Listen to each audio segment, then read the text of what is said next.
Hi friends, my name is Varsha and welcome to my channel. നമ്മളിന്ന് discuss ചെയ്യാൻ പോകുന്ന കുറച്ച് കാര്യങ്ങൾ, നമ്മൾ ഹോം വർക്കേഴ്സിന് വേണ്ടിയിട്ടുള്ള സെൽഫ് മോട്ടിവേഷന് വേണ്ടിയിട്ടുള്ള കുറച്ച് കാര്യങ്ങളാണ്.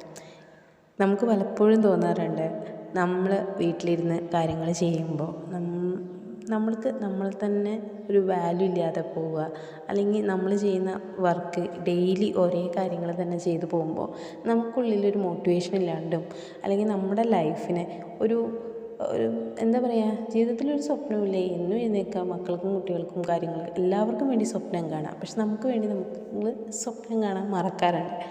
അങ്ങനെയുള്ള സ്റ്റേജിൽ നമുക്ക് വേണ്ടിയിട്ട് കുറച്ച് സ്വപ്നങ്ങൾ കാണാനും നമ്മളെ തന്നെ മോട്ടിവേറ്റ് ചെയ്യാനും നമ്മുടെ ജീവിതത്തിന് ഒരു അർത്ഥം കൊണ്ടുവരാനായിട്ടാണ് ഈ session. Hi friends, my name is Varsha and welcome to my channel once again. നമ്മൾ ഒന്നാമതായിട്ട് ചിന്തിക്കേണ്ട ഒരു കാര്യം, എല്ലാം പെർഫെക്റ്റ് അല്ല എന്നുള്ളതാണ്. ഇപ്പോൾ പലരുടെയും സ്ട്രെസ്സിൻ്റെ ഏറ്റവും വലിയ കാരണം ചെയ്യുന്നത് എന്തൊക്കെയാണോ അതെല്ലാം പെർഫെക്റ്റായിട്ടിരിക്കാൻ നോക്കും. പെർഫെക്റ്റ് ആയിട്ടുള്ള ഒരമ്മ, അല്ലെങ്കിൽ മറ്റുള്ളവരെ കമ്പയർ ചെയ്ത് ഞാൻ അവരെ പോലെ അല്ലല്ലോ എന്ന് ചിന്തിക്കുന്നത്. അപ്പോൾ നിങ്ങൾ മനസ്സിലാക്കേണ്ട ഒരു കാര്യം, നമ്മളെല്ലാ കാര്യത്തിലും ഒന്നും പെർഫെക്റ്റ് അല്ല. എല്ലാ കാര്യവും പെർഫെക്റ്റ് ആക്കാൻ ശ്രമിച്ച് നമ്മുടെ ഹെൽത്തിനെയും, മെൻ്റൽ ഹെൽത്തായാലും ഫിസിക്കൽ ഹെൽത്തായാലും അതിനെ എഫക്റ്റ് ചെയ്യുകയാണെന്നുള്ളത് ആദ്യം മനസ്സിലാക്കുക. രണ്ടാമത്തെ കാര്യം, never compare your self.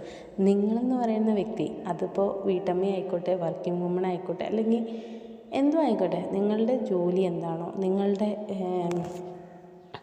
Profession എന്താണോ, അല്ലെങ്കിൽ നിങ്ങളുടെ വീട്ടിലെ കുട്ടികളുടെ കാര്യങ്ങൾ, എല്ലാ കാര്യത്തിലും നിങ്ങൾക്ക് നിങ്ങളുടേതായ ആസ്പെക്ട്സ് ഉണ്ട്, നിങ്ങൾക്ക് നിങ്ങളുടേതായ വാല്യൂസ് ഉണ്ട്, നിങ്ങളുടേതായ എത്തിക്സ് ഉണ്ട്. മറ്റുള്ളവരെ കമ്പയർ ചെയ്തിട്ട് അവർ നല്ലൊരു അമ്മയാണ്, അവരെ പോലെ ഞാനാകണം, അല്ലെങ്കിൽ എനിക്ക് അവരെ പോലെ ആവാൻ പറ്റിയില്ലല്ലോ. ചില അമ്മമാർ കുട്ടികളുടെ പാരൻസ് മീറ്റിങ്ങിനൊക്കെ വന്നു കഴിയുമ്പോൾ വീട്ടിൽ തിരിച്ചെത്തുമ്പോൾ, അവരെന്ത് നല്ല അമ്മയാണ്, ഞാൻ ചെയ്യുന്നത് ശരിയല്ല, എൻ്റെ ഭാഗം ക്ലിയറല്ല എന്ന് ചിന്തിച്ച് സ്വയം ഗിൽറ്റിലേക്ക് മാറിപ്പോകുന്നൊരു അവസ്ഥ. നമ്മളുടെ അങ്ങനെ വരേണ്ട ഒരു ആവശ്യമില്ല. ബിക്കോസ് ഓരോരുത്തരും വ്യത്യസ്തരാണ്, ഓരോരുത്തരും അവരുടെ മക്കൾക്ക് വ്യത്യസ്തരാണ്. ഒരു പക്ഷേ നിങ്ങളുടെ കുട്ടിക്ക് നിങ്ങൾക്ക് ചെയ്യാൻ പറ്റുന്ന പോലെ വേറൊരാൾക്ക് ചെയ്യാൻ പറ്റിയെന്ന് വരില്ല.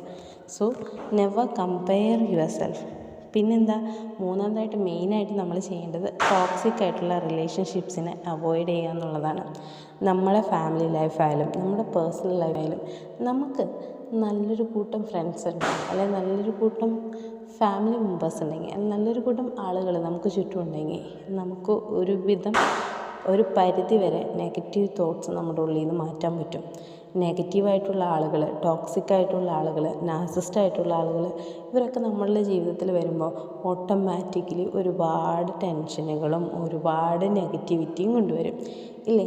നമുക്കപ്പം എന്താ തോന്നുക, ഇവരുടെ ഇടയിൽ നിന്ന് രക്ഷപ്പെട്ടു പോയിരുന്നെങ്കിൽ. നമ്മൾ ചെയ്യേണ്ടത് പരമാവധി നമ്മളുടെ ലൈഫിൽ നടക്കുന്ന കാര്യങ്ങൾ മറ്റുള്ളവരിലേക്ക് എത്തിക്കാതിരിക്കുക. ഒരു പക്ഷെ അത് നിങ്ങളുടെ മദർ ഇൻ ലോ ആയിരിക്കാം, ഈവൻ നിങ്ങളുടെ ഹസ്ബൻഡായിരിക്കാം, അല്ലെങ്കിൽ നിങ്ങളുടെ ഇൻലോസ് ആകട്ടെ. ചിലർക്കത് സ്വന്തം പാരൻസ് വരെ ആകുന്നുണ്ട്, ടോക്സിക് പാരൻസ്. അതായത് കുട്ടികൾ കല്യാണം കഴിഞ്ഞ് അവർക്ക് കുട്ടികളുണ്ടായാൽ കൂടിയും ഞാൻ പറയുന്നത് മാത്രം ചിന്തിക്കണം എന്ന്, അല്ലെങ്കിൽ ഞാൻ പറയുന്നത് മാത്രം കേൾക്കണം, എൻ്റെ മകൾ എൻ്റെ മകൻ, അല്ലെങ്കിൽ ഞാൻ പറയുന്നതിനപ്പുറത്തേക്ക് പോകരുതെന്ന് ചിന്തിക്കുന്ന പാരൻസും ഉണ്ട്. ഇതിപ്പോൾ നിങ്ങളുടെ ലൈഫിൽ ഏതൊരു വ്യക്തി ആയിക്കോട്ടെ, ആൾ ടോക്സിക് ആണ് എന്ന് നിങ്ങൾക്ക് തോന്നിക്കഴിഞ്ഞാൽ ഓട്ടോമാറ്റിക്കലി അവിടെ ഒരു ലൈൻ വരയ്ക്കുക, ഇതിനപ്പുറത്തേക്ക് അവരെ കടത്തരുത്, അല്ലെങ്കിൽ ടോക്സിക് ആയിട്ടുള്ള ആളുകളെ പരമാവധി അവോയ്ഡ് ചെയ്യാൻ ശ്രമിക്കാം. പിന്നെ നിങ്ങൾ ചെയ്യേണ്ടത് എപ്പോഴും നിങ്ങളെ തന്നെ മോട്ടിവേറ്റ് ചെയ്യാൻ ശ്രമിക്കുക. Self motivation is very important.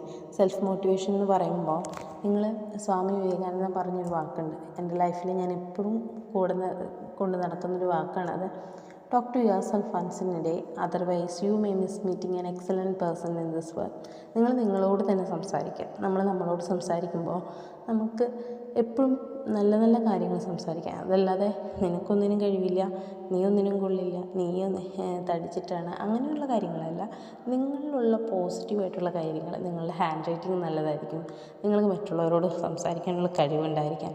എന്തൊക്കെയാണോ നിങ്ങളുടെ ഉള്ള പോസിറ്റീവായിട്ടുള്ള കാര്യങ്ങൾ, നിങ്ങളുടെ സ്ട്രെങ്ത്തുകളെ ഫോക്കസ് ചെയ്ത് അതിനെ ഡെവലപ്പ് ചെയ്യാൻ വേണ്ടിയിട്ട് നിങ്ങൾ നിങ്ങളോട് തന്നെ സംസാരിക്കുക. പിന്നെ നിങ്ങൾക്ക് പറ്റുമെങ്കിൽ സെൽഫ് മോട്ടിവേഷനിൽ ഏറ്റവും ഇമ്പോർട്ടൻ്റ് ആയിട്ടുള്ള ഭാഗം എന്ന് പറയുന്നത് സെൽഫ് കെയർ തന്നെയാണ്. നമ്മൾ നമ്മളെ കെയർ ചെയ്യുന്ന രീതി, നമ്മൾ എങ്ങനെ ഡ്രസ്സ് ചെയ്യുന്നു, നമ്മളെങ്ങനെ സ്മെല്ല് ചെയ്യുന്നു, അതെല്ലാം വളരെ ഇമ്പോർട്ടൻ്റ് ആണ്. ഇപ്പം ഞാൻ വേറെ എവിടെയും പോകുന്നില്ലല്ലോ, എനിക്കിപ്പോൾ വലിയ കാര്യമായിട്ടൊന്നും ചെയ്യാനില്ലല്ലോ എന്നും പറഞ്ഞിട്ട് അരകുറയായിട്ട് തലമുടി കെട്ടുക, അല്ലെങ്കിൽ ഫെയ്ഡായിട്ടുള്ള ഡ്രസ്സ് ഇടുക.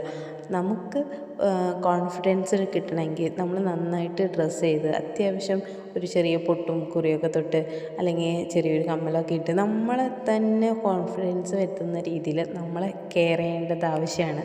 വീട്ടിലിരിക്കുന്നു എന്ന് പറഞ്ഞുകൊണ്ട് നമ്മളെ തന്നെ മോശമായിട്ടുള്ള രീതിയിൽ നമ്മൾ മനഃപൂർവ്വം ചെയ്യുന്നതൊന്നുമല്ല, പക്ഷെ ഞാനെവിടെയും പോകുന്നില്ലല്ലോ പിന്നെ എന്തിനാ എന്നുള്ള ചിന്തയിലാണ് പലരും അങ്ങനെ ചെയ്യുന്നത്. പക്ഷെ നിങ്ങൾക്ക് വേണ്ടിയിട്ട് നല്ല രീതിയിൽ ഒരുപാട് പൈസ കൊടുത്ത് ഒരുപാട് വലിയ കോസ്റ്റ്ലി ആയിട്ടുള്ള സാധനങ്ങൾ വീട്ടിലിടാനല്ല പറയുന്നത്.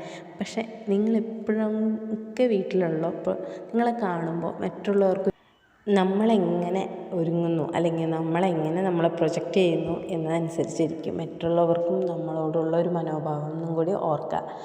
അപ്പോൾ നമ്മൾ മറ്റുള്ളവരെ എങ്ങനെ നമ്മളോട് പെരുമാറണം എന്നാഗ്രഹിക്കുന്നു അതുപോലെയൊക്കെ നിങ്ങളോട് തന്നെ പെരുമാറും. അപ്പോൾ നമുക്ക് ഒരാളെ നല്ല ഭംഗിയിൽ കാണുമ്പോൾ അല്ലെങ്കിൽ നല്ല വൃത്തിയിൽ കാണുമ്പോൾ നമ്മളൊന്ന് ചെറുതൊന്ന് നോക്കി പോകും ഇല്ലേ? അതുപോലെ തന്നെ നമ്മളെ തന്നെ കെയർ ചെയ്യുക.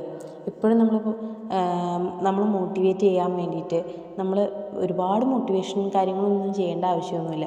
ജസ്റ്റ് സിമ്പിളായിട്ട് ഒരു ചെറിയ ബോഡി സ്ട്രെച്ച്, നമുക്ക് എല്ലാത്തിനും ഒരു റൊട്ടീൻ ഉണ്ടാവുക, ഒരു ദിനചരി ഉണ്ടാകുമ്പോൾ ഒരു ഡിസിപ്ലിൻ നമ്മുടെ ജീവിതത്തിൽ വരും. അപ്പോൾ ഓട്ടോമാറ്റിക്കലി നമ്മുടെ ലൈഫിനോടും നമുക്കൊരു ഇഷ്ടം വരും. നിങ്ങൾ വീട്ടമ്മയാണ്, എക്സസൈസിൻ്റെ ആവശ്യമില്ല, എനിക്ക് അതിന് സമയമില്ല എന്ന് വിചാരിക്കുന്നവരാണെങ്കിൽ ഒരു 10 മിനിറ്റ് ഡെയിലി നിങ്ങൾക്ക് രാവിലെയോ എപ്പോഴാണോ നിങ്ങൾക്ക് സമയം കിട്ടുന്നത് അപ്പോൾ ഒരു 10 മിനിറ്റ് ഒരു ചെറിയൊരു മെഡിറ്റേഷൻ ചെയ്യാൻ പ്രാക്ടീസ് ചെയ്യുക. രണ്ടാമത്തെ കാര്യം, നമ്മുടെ ബോഡി സ്ട്രെച്ച് ചെയ്യാനായിട്ട്, അതായത് നമ്മുടെ ബോഡി എപ്പോഴും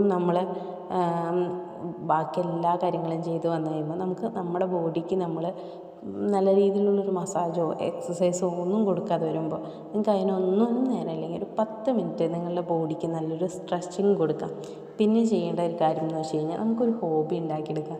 നിങ്ങൾക്ക് പാട്ട് കേൾക്കാൻ ഇഷ്ടമുണ്ടാകും, ചിലവരുടെ പാട്ടുകൾ കേട്ട് അതിൻ്റെ വരികളൊക്കെ എഴുതി വയ്ക്കുന്നത് അതൊക്കെ ഒരു തരം ഹോബിയാണ്. ഓരോരുത്തർക്കും ഓരോ ഹോബിയുണ്ട്. നിങ്ങൾക്ക് വേണ്ടിയിട്ടൊരു ഹോബി ഉണ്ടാക്കാൻ ശ്രമിക്കുക. പിന്നെ നമ്മൾ ചെയ്യുന്ന എന്തൊരു കാര്യമായിക്കോട്ടെ അതിനൊരു റൊട്ടീൻ ഉണ്ടാക്കുക.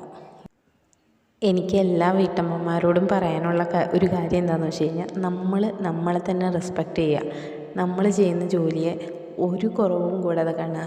നമ്മളുടെ വീട് ആ സ്ട്രക്ചറിൽ ആ ബേസിക് അത്രയും സ്ട്രോങ് ആയിട്ടിരിക്കണമെങ്കിൽ നമ്മളമ്മമാർ നന്നായിട്ട് സ്ട്രോങ് ആയിട്ടിരിക്കണം. സോ നമുക്ക് മോട്ടിവേഷൻ നമ്മൾ തന്നെയാണ്. അപ്പം നിങ്ങൾ എത്രത്തോളം കെയർ ചെയ്യുന്നു അതിനനുസരിച്ചിരിക്കും നിങ്ങളുടെ ലൈഫ് എന്ന് പറയുന്നത്. ഹായ്, നിങ്ങളോട് എല്ലാവരോടും എനിക്ക് പറയാനുള്ളത്, നിങ്ങളുടെ ലൈഫിനെ മോട്ടിവേറ്റ് ചെയ്യാനായിട്ട് എന്തൊക്കെ കാര്യങ്ങളാണ് നിങ്ങൾ ചെയ്യുന്നതെന്ന് താഴെ കമൻറ്റ് ചെയ്യുക. Thank you for watching.